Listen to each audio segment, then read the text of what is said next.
Good morning once again, everyone, and welcome to the second show of Carnation Craft's brand new collection, Hazy Horizon. Do not adjust your set. My name is Andy Love. A lot of you will know me from various different places. Dave Bradford is normally your presenter who joins us for a brand new launch. However, Dave is away on holiday, so Carnation very, very kindly asked me to step in. And of course, as someone who's been a big fan of the brand for many, many years, I absolutely was pleased to take them up on their offer.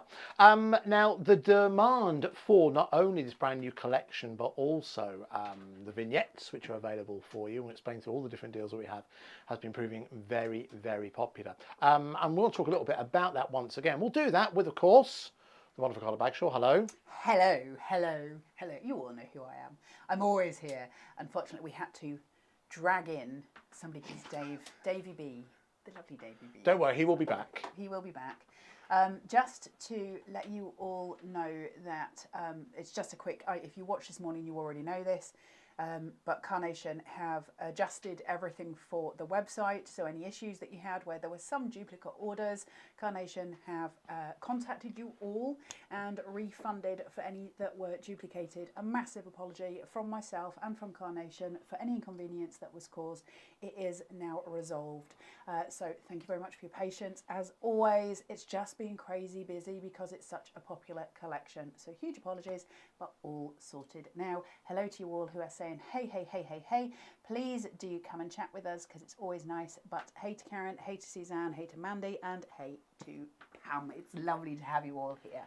It is indeed. Thank you very much, Carla. We'll check in with Carla again in just a couple of seconds. All right, needs to know when it comes to this particular collection.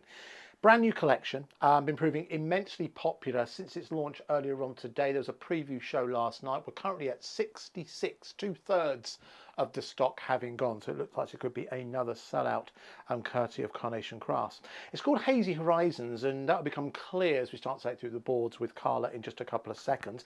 It's a collection of 63 dies, so it's a big one. That's working out at 70 pence per die.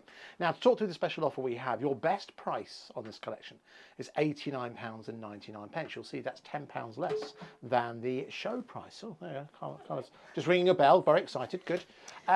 So the reason, or how you're able to get that price, is if you take advantage of using the discount code that's been released for this launch. So that is CCHH10. Now, capital letters are the key here, CCHH10.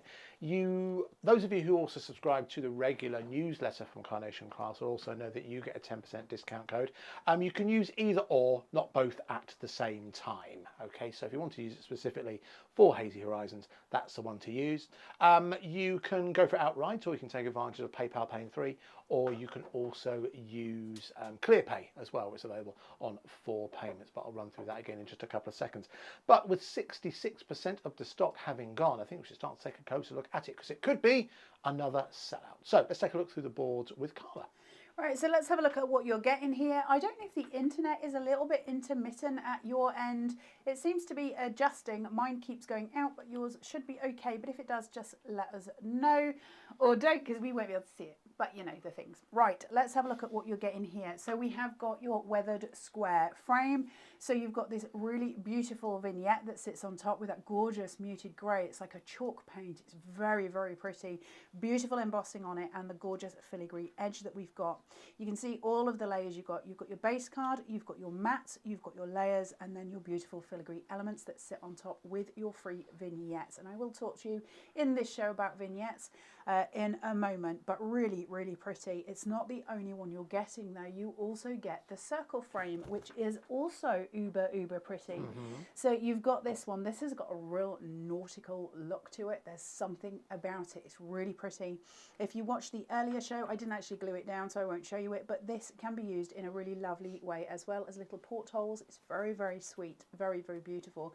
Great for easels. I've got to tell you, I love my circle cards for easels. There's something about them. They just look very tactile. They're really, really pretty. Then we've got Brian. Stephen. No, not Stephen. Brian. You can't just come in here on a random day and decide that you're going to change the name. Nick called the seagull Brian. I think I've been brought in as a special guest. I have swooped in, so I think for today we should call it Stephen. Moving swiftly on. Brian, he's very handsome with his little hat and his rubber ring or surfboard. It could be a towel. It could be anything you want it to be. Really, really beautiful. Gorgeous to work with. All of the charm of Carnation that we would expect and all of the whimsy. Just love him. But the next board is Aces. Look at this. So much ephemera. That's a right corker, isn't it? I love that board so much. There's something really pleasing about that board. But as you're sitting, so when I was doing the demos for this, what I did, I obviously had loads of cutouts of all of these elements and I just put them in a plastic box and I was able to pick just out at random bits and kind of test out composition with them. So as you'll see, things like the anchor are much bigger, your boat is kept smaller. So if you think of the size of Brian and then the boat, you can have Brian at the foreground and you can have the boat in the background to give perspective. Lots of different ways of being able to play with the dynamics on your card. The beautiful flip-flops, all the elements, those shells you will just keep using again and again and again. They're really lovely little corner elements. Certain things like this, start to think of rural charm.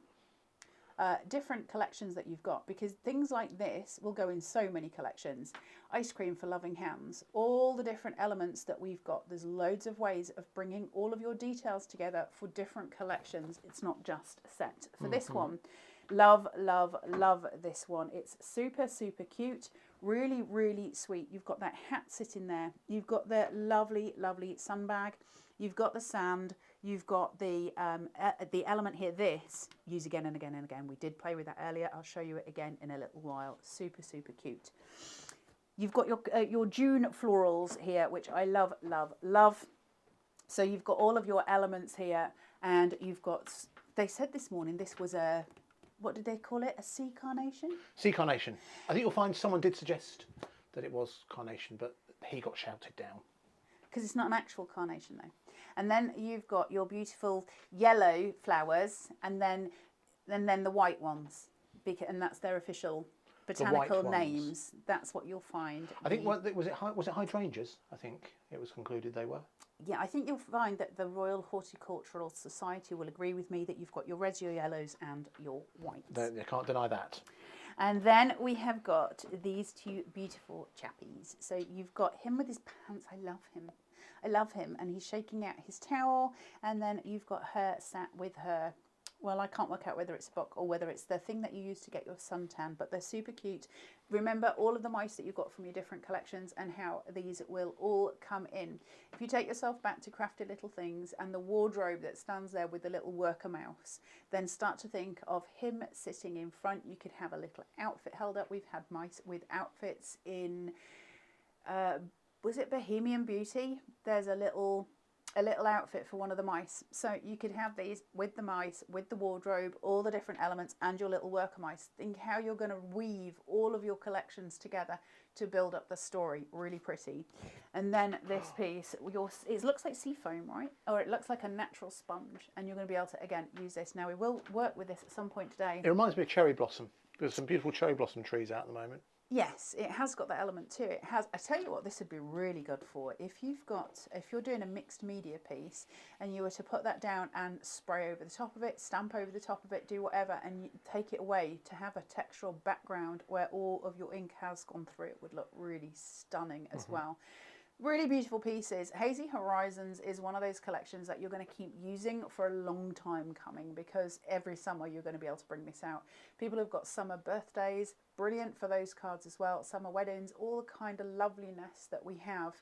My favourite time of the year, so I love this collection so much, but just something you can craft with for the longest time. So absolute chance to get it, and the perfect papers are gorgeous. Yeah, absolutely. Should we take a look at those actually, because they are just here. Nice segue, because I need to. I've dropped 2 demos, so I need to pick them up. Oh, so okay, fine. You could stay on the camera until I'm ready. If you could do that as quietly as possible, that would be great. There we go. There we go. Just mind yourself. There, good. Right. So this is the Hazy Horizons perfect papers. Again, colours specifically chosen. Did I to just work deafen everybody? in conjunction. That's fine. If you want that disembodied voices back, that's Taz. In all seriousness, there isn't a ghost here. It's Miss Taz, thank you. Oh, Miss Tiz Taz, actually, if you want her full Sunday She name. is producing and directing the show. So you'll see the perfect papers. Their colours have been specifically chosen to bring out the best of the imagery. You'll also notice when it comes to the vignettes, they'll colour match those perfectly. They give the impression of texture. You can see some of those do look like actual kind of almost like linen, tarpaulin. And you've got those wonderful colours as well, which can be used right the way throughout spring and summer. So it's £14.99, 230514. The item number if you would like to go for those, which plenty of you have been doing. There are a couple of other items I did want to mention just very, very quickly. Number one is actually these two guys here. Thank you. You'll see examples of these have been used. These are coming together as a pair. I'll bring those details in. Fine Catch Collection is what it's called. Actually, if I bring it towards you, you'll get an idea of just how big these are. These are not small dies, and you'll see those ropes from the nested rope, and also the background from the open net has been utilised to great effect. Of course, a number of the cards which you'll see in action, and I will show you in just a few minutes' time. You're getting both of them again, £35.99. Your code, your Hazy Horizon code, will work in conjunction with that as well, bringing it down to £35.99. There is one other item just very quickly I did want to mention, and it's one that Carla's got primed already. There's an amazing offer on that glass mat that you have in front of you on the Carnation Crafts website. You also can monitor glue spot on the top right. So explain to me, how long is it this price for? The deal of the day is only on for 12 hours. So at midnight tonight, it will disappear. If you look carefully, you'll see a clock on the screen, and that will tell you exactly how long you've got in order to make the purchase. Now, the glass cut-in mat is really, really lovely to have. Not only because obviously you've got the tempered glass, brilliant for using a cutting knife with. Although if you're used to using it on a self-healing mat, it will feel a little bit like you are Bambi on ice for a little while. But once you've got the hang of it, it's really beautiful to cut on. You've got really smooth lines on it. But what Carnation have done, which I just think is such an awesome thing, you've got your card size and therefore your paper size written on, and they've done that in inches and in centimetres. So you've got all of your basics sitting there, which is a really lovely thing to have. But then also you've got your A5 and your A6 card shapes here, which you can use. You've got your angles all in as well. So Carnation have thought of everything for you to work with, including those grid lines, some of those in inches and in your centimetre sort of grid lines, then your workplace here. Now, if you're lucky enough to own the silicone multimedia mat, it just works really nicely together. So what I often do when I'm working downstairs is I'll put my media mat just next to it, and I use that as my glue pieces, and I'll put my dies on it. I don't know if I've got one up here. The multimedia mat is great for, it's kind of like a sticky surface almost, not sticky, but you know what I mean. And so your mats stay, your die cuts stay sort of situated on them, so it's really useful to pick from. But gotta tell you, while it's this price, that's an absolute boon. £14.99. You'll find that on the Carnation Crafts website. Right, should we jump into our first demos? You're primed. Aye, let's do that. So let's have a look at that weathered square, and then the demo that I will do after that is using the open net die so you can see it in formation.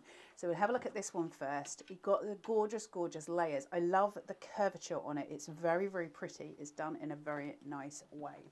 Take two of those. If you're brand new to card making your own card bases is one of the best things that you can do, because it puts you in control of the layers that go on top of it. And wherever we're making them, you just cut two of the same size. On one of them, you score at 1/2 inch and put some red liner tape on it. You can use other adhesive, but red liner tape, for those of you who don't know what that is, it's this. It's like the stickiest of all stickies. It's very, very strong. And that means that when you're putting your layers together, if they should go in the post, you're not really looking at them being moved. So my advice is always red liner tape. Take the score line, push it back towards your body. Take the other one, shuffle them together so the stick stays here. You don't need to get out of control with it. Place them down, push. And that's going to give you your perfect card base every time. It just means that everything is aligned, except for I think I did slightly go skew riff at that point. Mats and layers, what are they? Mats and layers are something that allow you to create a stage in the center of your card. Nice way to look at it is that you're focusing things in. So we use the mats and layers as a visual tool to just kind of bring in your colorway, right? And it allows a framing device. So that's why we use them. I didn't know what a mat and layer was when I first started card making. So all of this was new to me, and it'll be new to some people at home. We're going to take, so I've got foam tape. I like a rise on my cards. I like to have the dimension and the shadow that you get. So for these, I'm using a 3mm foam tape. For those of you at home that want to know, this is double glazing insulation tape. And I get it in different sizes. So I use 1mm, 2mm, 3mm and 5mm. And depending on what I'm trying to build, I will make those choices as I go through. This is a 3mm, so it's just going to give me enough space between each layer to give me some shadows. And the reason that's important is that we create a point of difference in our cards. So I can place this on here and is that about right, Taz? And you'll see, if you put your tabs here, so you've got that halfway down, you can put your fingers on top and pull, and that'll get your mats and layers where you need them to be. But because I've got that shadow play that comes round, you just see that tiny point of difference. It's important. It's a visual cue to the person receiving the card that something is occurring. Same again with these. Your central piece here is just purely support. It's to stop it sagging in the middle. Nobody wants a saggy centre on their card. So again, same thing. So is that right, Miss Taz? Thank you. She's good. Yes, it's fine. We do love Miss Taz, unlike others. She's very, very, very good. So now I've got those two. I need to cover it. If I start working purely on something that is very heavily covered and I put something like this in, I start to lose what I'm trying to do. You're not getting the detail, and Carnation go to great lengths to put detail in. If I put something that's got a clean background, you'll suddenly start to see your detail. When we talk about shadow play, the rise on that is going to give you incredible shadows, and those shadows are free. So we get to get a difference. It's beautiful, right? So now I can just place this in. Same again, we're always using that piece for support. We're creating those tabs. We've got slip and slide before we commit to anything, which means I can get it into position. Well, I can't really because I can't look over, but I can get it roughly into position, push it down, commit, push, pull. And that's going to get my layers where they want to be. And that's mats and layers for you. So now I have a stage to work on. And that is the basics. And I had to learn that when I started making cards. I'd never made a card before I started working for Carnation. And it's something to do with the composition for it and how it works. Sometimes, in rare moments, you don't need a mat and layer at all, but they do help with a visual composition.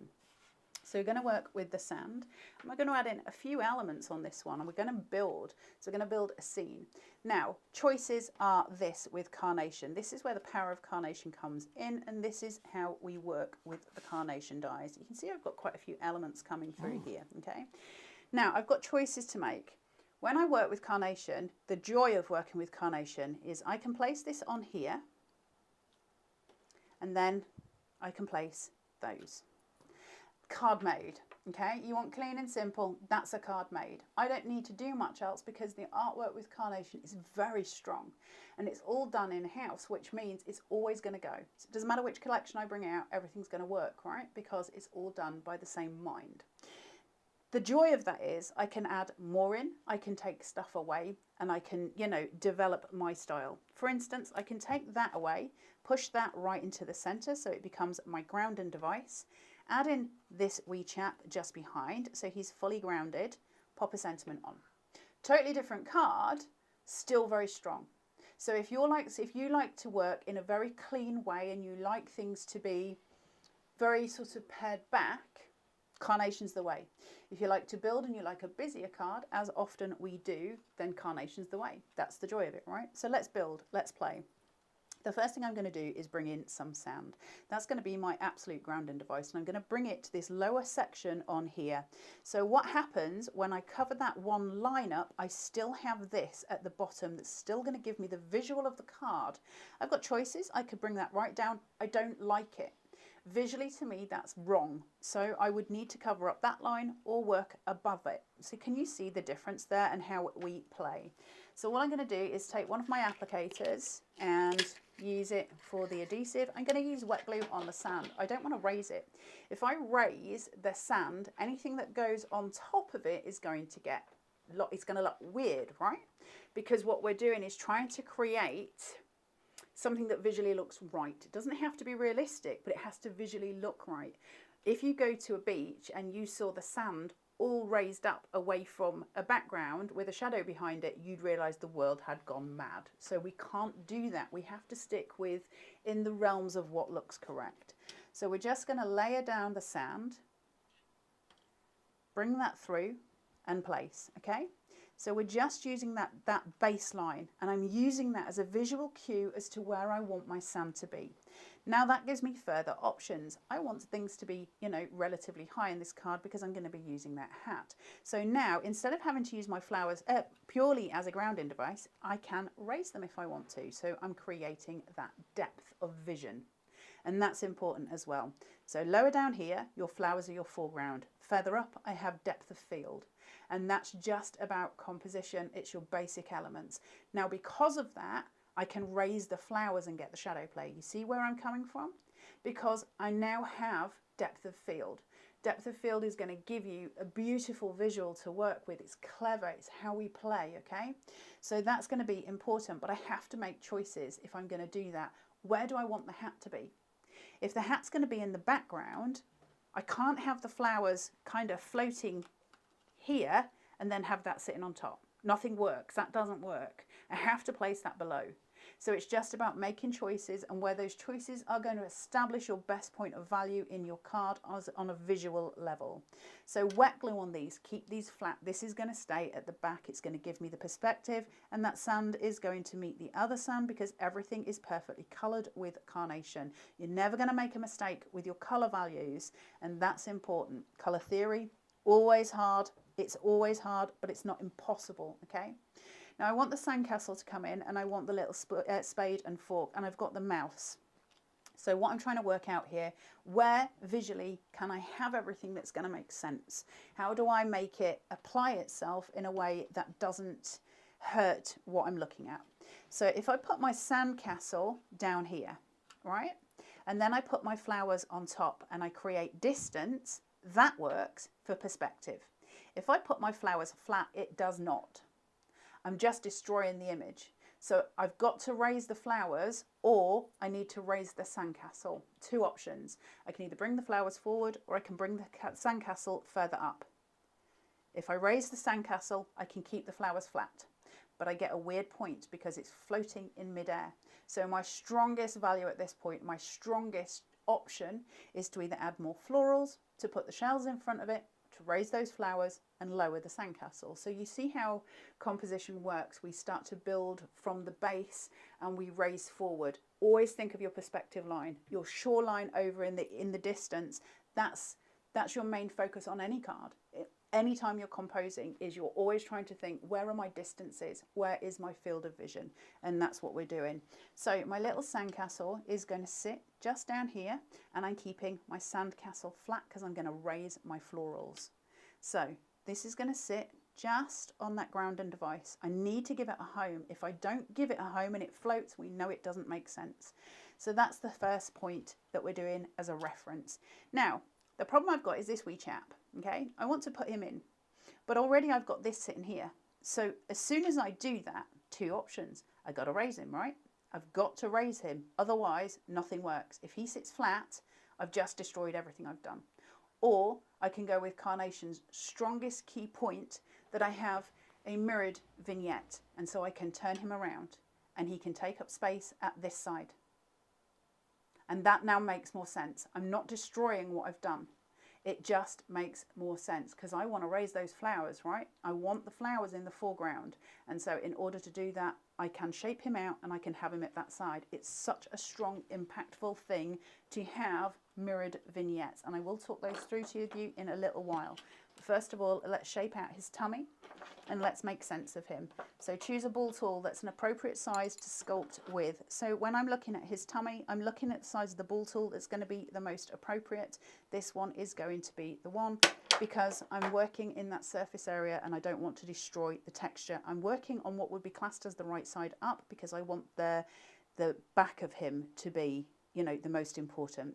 So following his tummy and then following his bottom, just going round, just chasing him and then I'm going to work into a spiral towards the center of his tummy to give it the most dimension. Sculpting 101, always start with the edge point, because if you don't, you're going to crease everything in the center. So we always start on the edge where those fibers are broken. Then we work with Nick's cut lines. That's going to be able to allow us to really sculpt in. But he creates a dome that I don't want. It doesn't make sense to have him just curved in that way. So we work with the neckline, we pull it forward, and that stops him being that weird curvy shape that we don't want, okay? Basics, but it works. Then we're going to take our pin flare and we're going to fill the dome. So I'm just going to pump some of that into there, pull his lug so it sits outwards and it creates more shadow, and I'm going to place him on the sand. Remember, I'm going to be using florals, but I still need that grounding device. So place him on the sand so that he makes sense. That allows a towel to raise, and that gives me shadow. So that makes sense. Everything starts to come together. Then I have got my little spade and fork, and I've got choices. I can either have them separate at either side, I can have them crossing, or I can just have them kind of stuck together and lean in, and that's what I'm going to do. They're just going to lean onto there. But in order to make that work properly, I'm going to have to just stick that onto thither, and then I can use those and just stick them and lay them down flat just onto this surface, and they're going to get partially covered by those flowers. So it doesn't matter that it's curved upright, those flowers are going to compensate for what I have. But I gotta raise these, they have to be raised, otherwise none of this makes sense, because if I put that flat, everything gets flattened. Everything, the whole visual image is really negatively impacted. I need the shadow from the flowers to give me that point of value. So I'm going to put some pin flare onto any element that I can get it. You could use foam tape, but these are quite small. You're going to be working with a very small area to be put in foam tape. So just get the pin flare where you can get it, raise it, and allow it to just be your best sculpting tool. Taking those edges here, don't squish it, drop it, leave it. Shadow it.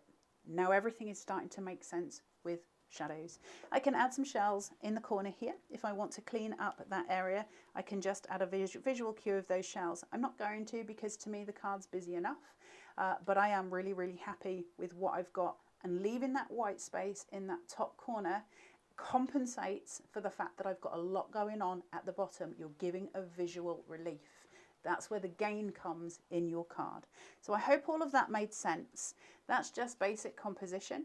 Easy to do basic composition with Carnation, because their stuff is so incredibly beautiful, easy to work with, and we can sculpt, and that's incredibly powerful.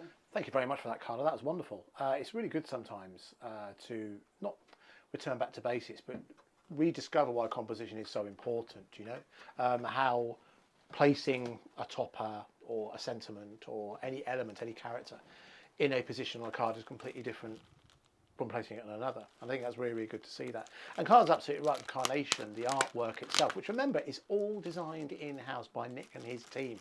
That's what makes Carnation really, really special, and something they're very, very passionate about, is that everything is authentic. Everything about it is designed in-house, which means it's only available through the Carnation Crafts dies or USBs or anything else that you might come across. But it's unmistakably Carnation Crafts. It's one of the reasons why, well, even with shows like this, there are hundreds of you watching right now. There have been hundreds of you ordering, and will continue to do so wherever Carnation Crafts appear.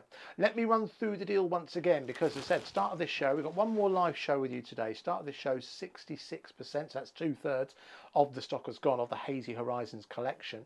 The headlines here, there are 63 dies. It's working out at 70 pence a die, which means if I just flip around this one in the middle, for example, that means that even that large outer square, as you can see there, part of the weathered square, that's 70 pence. The large outer frame that you can see on this one here, that is 70 pence. Brian the Seagull is 70 pence. Whichever way you look at it, phenomenal value for money. And again, I think one of the reasons why it's been proving so popular is because you've got a lot of maritime elements within here. And I mentioned earlier on about how, you know, just within the UK, so much of our history is linked to the sea. I think you're never more than 75 miles away from the sea. And so many of us have so many great memories of spending time away on holiday or just as a place to visit sometimes to kind of gather your thoughts.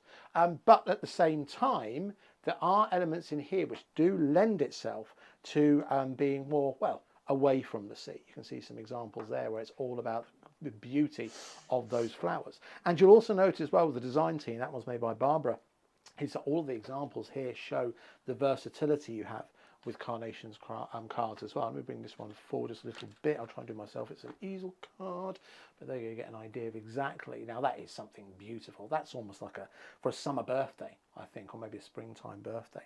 So much versatility within here, and again, exceptional value. That's the reason to go for it today, folks. Two reasons. Number one, almost. Number one, 2/3 of the stock has gone. Number two, you do have a discount as well. You have a discount code available to you.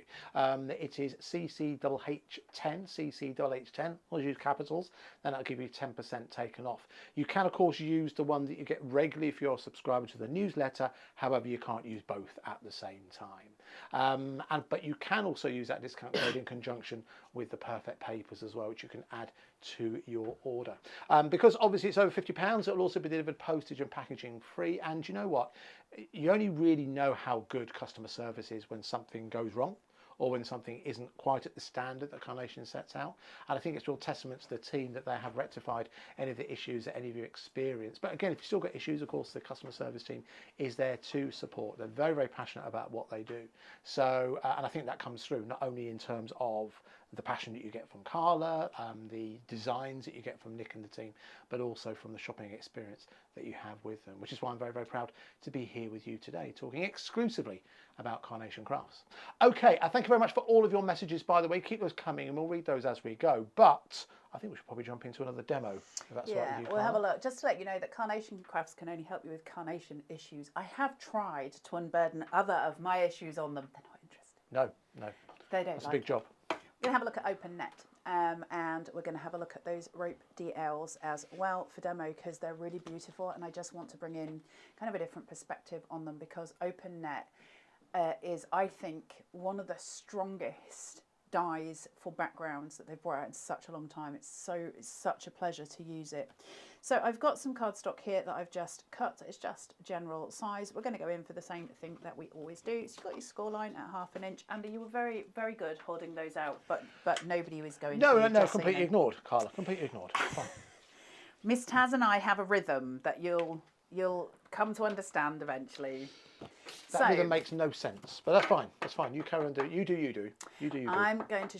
But you need to stop talking now, though. I'm just going to pop this here and put those together so that somebody has just put on here that Andy is like Adam from Create and Craft winding me up. Yes, does you're he not wind you wrong. up? No, Adam does, yeah. Adam's funny. That's true. Adam is funny. So yeah, there is that. So again, the support mechanism that sits in the center, and then we've got these pieces here. I'll just give you, hold on, wait. 9 inches by 4.5 inches if anybody wants to recreate this card. So I love that color so much. There's something really strong. It's like a chalk paint. It's like a chalk paint duck egg is the best way I can explain it. It's beautiful, very muted. And I'm just placing through. So place, push, pull. And then same again on the other ones. Now I'll come to describe what I'm doing as I'm going through this process. But same, I love that.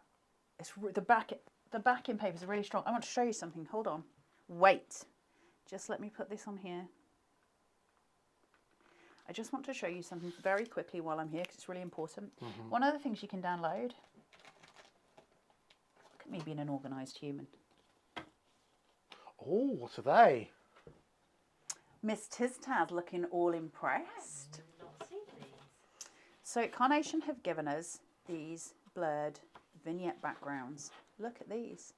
So if I was to place a die, for instance, if I was to place one of the dies from the card shapes on here and cut that out, I can use it as a hazy background, hazy horizons. Nice. I can use that hazy scene in order to create something visual. It'll give me the sky base, it'll give me the sand base. So if you're struggling at all with your backgrounds, or you're somebody who does not like working in white space or white on white, they're there on the internet for you. You can download those on their website, and they make really beautiful backgrounds. Yes, Miss Tistas. Do you know what that would work really well with? Go on. The digital Dreamscapes USB. Right behind you. It would work really well with that. There's loads of collections that'll work with as well. So think Coastal Currents when you're using that. Think Water's Edge. All of those things where you've got that beautiful jetty. There's loads. But what you can do with it, depending which dye you're using, you can just cut the sky. So That's then, a useful one to have, isn't it? yeah, then like literally the world is your oyster, right? Because you can just cut anything for that skyline. That's not what I'm doing today, just so you know, but I did just want to share it with you. So that open net dye, I love. Look how well these blues all come together. Isn't that just really pretty? Some almost shabby chic about it. So I'm just going to place this through, and then I'm going to talk through my next process with you. So just whipping that there, placing this straight down. You'll notice that I'm using red liner tape here, and the reason I'm using that is because I want this perfectly flat, and you'll see why in a second, because we are about to raise things up. Okay, so I've got this sitting here. My internet keeps going, so I'm not seeing your comments as they come through. I do apologize. I promise I'm not ignoring you, but for some reason my computer keeps turning you all away. Shadi is saying, Carla, did you have a haircut? No, it's all here. It's just all bunched up. Will do in a minute. Just to explain, Carla's hair plays havoc with the microphones. So I've stepped into this. You ever walked into a room and you feel that there's been an argument taking place? That happened to me today in this studio. I walked in. It's because Carla's hair keeps bashing the microphone. Help. Carla doesn't care though. That's the thing. I'll keep it there. It's all there. It's all still there. It just gets bunched up when I put it into a plait, but it's the easiest way I can keep it out of my face. So working with the gorgeous, gorgeous extra dyes that we've got. So one of the ones we've got are the nested rope DLs, and the other we've got is the open net. So what I've done with the nested rope, I've taken the largest of them, and then I think, if memory serves, I took the third largest of them. That makes sense in my head. And I used this one to create an aperture. So I used the vignette that comes with the nested rope, which is beautiful. And then I came in with this one and just used it as an aperture. Then I cut this to size, and I created something super, super pretty. Isn't that gorgeous? That is amazing. Isn't that really pretty? The visual on that is so extraordinary. Now, what I could do is place some pieces behind that. I'm not going to. I'm going to work on the top of it. But it does look super cute. And just to explain that, so you can see, this is not the best example, but actually, if we turn him this way, you've got little cute sort of thing. It's very, very sweet. So you would have that sort of line of something going on behind, and then you would be able to put things on top. That's not how I'm working with it at this point, but I do love it for it. Now I've got support on here, and this is a 5mm foam tape. As I said earlier, it's double glazing insulation tape. The 5mm is going to give me that beautiful shunting point because I'm raising everything up. So I'll get some really nice shadows sitting here. So just sitting that through so I can see. Look at that. Isn't that so pretty? That blue dotted paper behind, just very strong on the visual. That white open net sitting there, very, very strong on the visual. Elements, my elements. What are we playing with today? So let's piece some bits and bats so we can see. Don't necessarily have to use them all, but we're going to play, right? So bring in some shells. I've got my little captain wheel, and I just cut out a little circle for the center and popped a stamp on it. So I've got that as a little sentiment that's just really cute, right? Really, really sweet. So we're playing with height. We want to, when you're using a DL, you've got to think of your height. Your height's going to be impactful. If everything sits at the bottom, it's going to look like you've just won a game of Tetris and everything's dropped. So you can't visually do that really with a DL unless you're keeping it white on white. If you want to create your height, then you've got to start thinking in layers. How are you going to step that out? How are you going to create without impacting too much on each vignette, because the more you put on, the busier it looks. So let's make sense of it. The first thing I'm going to do is look at the rocks that come in. Now, I've got 2 of them, and I can use those to my best advantage, and I can build height with them. Do I want to cut into them? Do I want to hide one behind the other? Do I want to play? How do I want the height to become a thing? Well, the first thing I know is that this one ends here and this one is down here, and that looks really odd. I'm gonna have to compensate. I can't just leave it like that because it just looks weird, right? That's floating, makes no sense. So how do I compensate for it? Well, we hide it. So the ways that we can hide it, first of all, I can bring in some texture, which I love. I love that textural piece. I think it's really, really valuable. Now, I can make that as a sandscape so that it makes some sense of what we're doing. It still doesn't make proper sense to me because it doesn't look like ground. It looks like I've put something there to compensate. So I'm not going to work with it in that way, but I did want to show you as an option. What I am going to do is possibly raise that up to give me a visual height behind. Keep these where they are, and then I will compensate with florals. And the way I'll do that is to just bring them in and layer them up. So I'm making sense of that by having it overstep, and then I'll make sense of my florals by layering them. Okay, so now we're creating depth. Do you see how that changes the visual? And suddenly we've got a really beautiful impact going on. It's how you play, it's how you balance everything. So that's how I'm going to start my composition. And I know that I'm going to start it that way, and because I've laid out the plan for it, I can now build it. So with this, because I'm putting this on here, I'm probably better off putting the adhesive on the actual frame, because then I can build that layer that way. So just placing that in. Don't need anything on the open net piece. It's all going to be held down anyway because of the florals and because of the rocks that I've got in front of it. So laying these flat, I know I want this one overhanging and I want it in this corner. So that's the first commitment I'm going to make. Once I've made that commitment, I can then work around it. So I shall put that there and I shall overhang. And now I know that that commitment is done. Those 2 elements, totally committed to. Everything else now has to work with those 2 because I made that point, and it'll all work. I can bring it all together. I know it works because I planned my composition in advance. And that's always going to be a big help to you if you can just plan it out. Even just the first stages, the rest of it you can make up as you go along. But those first stages, plan them. Then I'm going to bring in my florals and I'm going to layer them. I know it works because I've tried it already. But what I'm going to do very specifically, because I don't know where my height works, I'm just placing glue on the very bottom of these florals. I don't know if you can see that. Just on the bottom, okay? And the reason being is I need to be able to tuck at the top because I don't know where the other one finishes and starts and ends. So I need to be able to tuck in. And that's important, it's key. So the only place that I'm committing is at the bottom. I can then raise. Now I can add in extras. And it doesn't matter where I glue these, so long as it hits a certain point, I should be able to stick it. Remember, you can always add glue, you cannot take it away. So I'm just making sure that that layers in a way that visually works for me. So about there will work just nicely. It's just grounding out that rock and place through. If you have exposed points that you don't like, you can bring in other things. But let's bring in some, I don't like the way that works too much. It's too similar. So I'm just going to break it up a little bit. And the way I'm doing that is to just bring in this little element and just tuck it in.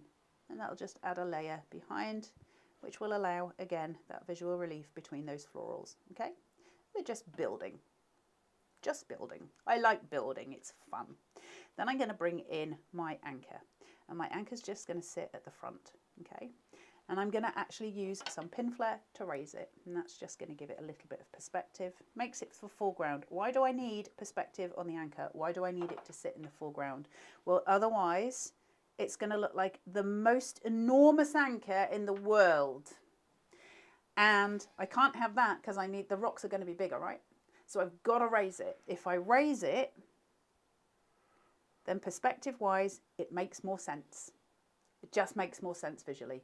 It's all to do with the size of your dies and where they are. Now, one of the little elements that I'm going to have is a shell, and I'm just going to tuck this just underneath the anchor. It's just a little visual. nothing too much, and I don't want it to stand out too far because I don't want to take away from my other visuals. So we're just laying in just little elements, and then I'm going to place in my little chap. Shape him out.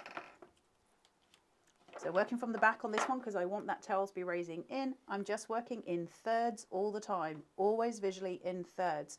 So I'm raising and raising and raising in thirds, and that is going to give you your proper field of vision.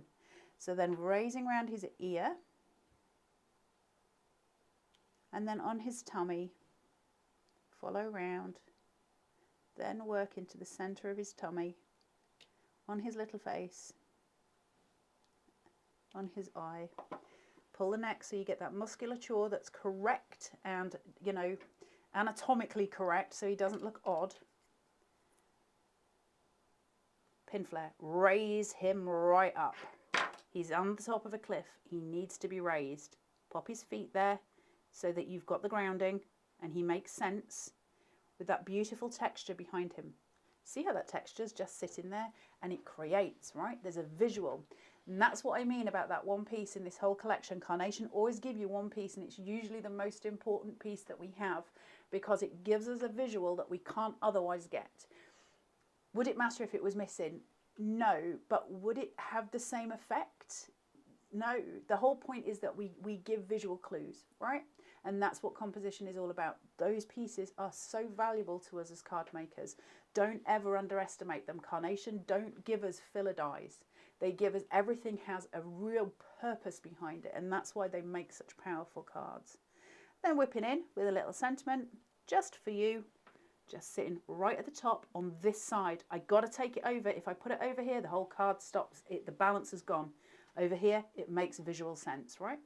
Placing it on just for you. A beautiful tall line DL card made with the open net and those nested rope dies.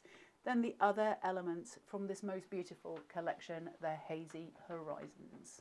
Nicely done once again. Beautiful card. And again, highlights the point, as we've highlighted with the demonstrations that Carla's done for us, and also examples from the design team, just the variety of style of cards that you're able to make. You know, you'll never make a bad card with Carnation because there's so much scope that you can achieve with what Carnation offer you, particularly when it comes to this collection. Here's some more worth focusing more on the floral aspects.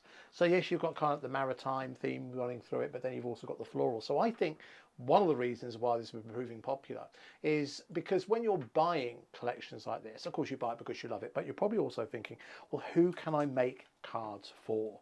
Whether you're looking to make or sell, we'll talk about the angel policy once again at some point in this show. But I think you've got something for everyone, young and old, male and female, and everyone in between. You know, in terms of maritime history, again, you know, we're never too far away from the sea here in the UK, but you can also move away from the sea as well. There's a couple of examples here. I'll show you one more before we try and get one more demonstration in before the end of the show. I don't think there'll be time for this one for another demo, but I will have hopefully 3 in the next show, which is the 1 PM. Let's do that then. Okay. Well, look, there's another example of what you can achieve. That's actually utilising some of the knots or the rope that was from the Fine Catch collection, which again you'll be able to find on the website. In fact, there it is right now. Look at that. Words and pictures. That's 230511 at £35.99. You'll notice that that and the larger collection has best price attached to it. That's because that's the price if you take advantage of that discount code, which is CCHH10, CCHH10. And again, that's only available up until Sunday, that discount code. So that's CCHH10. I do not think the stock, though, of this collection is going to be here until Sunday. Currently, we started this show with 66% of the stock having gone. When we join you again at 1 o'clock, then we'll let you know how we're getting on in terms of that. But of course, it's a perfect opportunity for you to place your orders and make a date to join us in just over an hour's time. So thank you once again, Carla. Thank you all. Thank you all. Thank you once again to Tasmin, who has been producing and directing this show, in case you're wondering who to complain to. We will see you back here at 1 PM. Have a good day.